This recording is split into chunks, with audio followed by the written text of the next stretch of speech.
I will be announcing your exam results today. In order, ang pagtawag ko ng name. Hala, oh my God! Sino kaya? Ang una kong tatawagin ay nakakuha ng 10 points.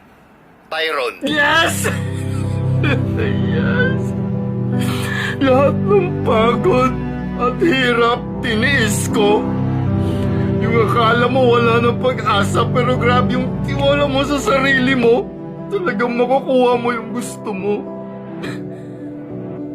Ang saya dito sa taas! Kumusta kayo dyan sa baba, mga baba? Lahat kayo minalito ko. Hindi ko kayo ka-level. Dito na ako ngayon, nandyan pa rin kayo. Next, the rest of the class ay nakakuha ng 100 points.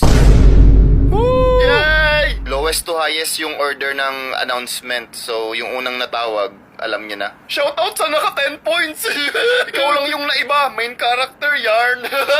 Di ba 11 points ang bonus? Ibig sabihin pati bonus na mali niya po.